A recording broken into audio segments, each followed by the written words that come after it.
Emergency crews rushed to put out the flames. We're awaiting a briefing from the military. Of course, we'll bring that to you when it happens. But let's talk about where it occurred. In the suburb of Savannah, Georgia, a few miles away from the Hilton Head, South Carolina airport. Witnesses say that plane landed upside down and burst into flames late this morning. One man says he jumped out of his car, ran toward the wreckage to look for survivors. I seen the plane, taking a little left bank, and then all of a sudden it just stalled up, the nose went straight up in the air and started falling backwards.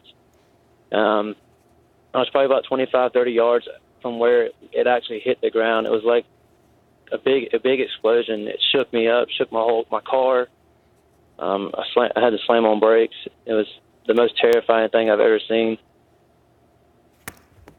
I got out of my car, and there was a few other people out there. We ran over towards the woods where the nose of the plane was, and was yelling if there's any survivors, and we didn't hear anything. It was just the most terrifying thing I've ever seen in my life. That eyewitness clearly shaken up. The Air Force has confirmed that it was a C-130 plane that went down. Our Kaylee Hartung is following this story for us. Early hours, in this investigation. Is there any indication what went wrong?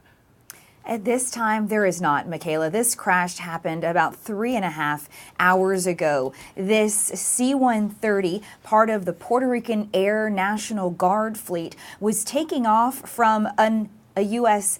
Air National Guard field right there in Savannah when it crashed not long after takeoff. We do now know that plane had been in Savannah for several days for routine maintenance, and it was on its way to an airfield in Arizona for a training mission. We're told at least 5 people were on board, somewhere between 5 and 9. The effort now to notify the next of kin. Many questions remain at this hour, Michaela, but what we do have are the accounts of more eyewitnesses who saw this plane in its final moments in the sky. Take a listen.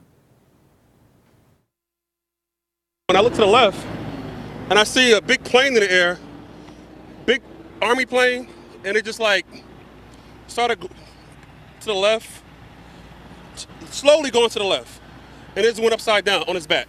And so when it hit, it was like gliding. It glid to the air, it glid to the left. Okay. And then slowly, and it went all the way on his back, flat on his back, and went down to the ground. Boom.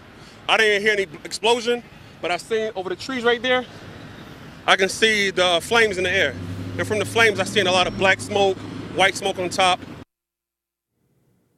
Descriptions like that, the veer to the left, the plane turning upside down on its back before crashing, those will be the kind of details that could help investigators figure out what went wrong around 11:30 on the East Coast today when this military cargo plane crashed. Michaela, this area of Highway 21 in Savannah, near the Savannah Hilton Head International Airport, firefighters say this area will be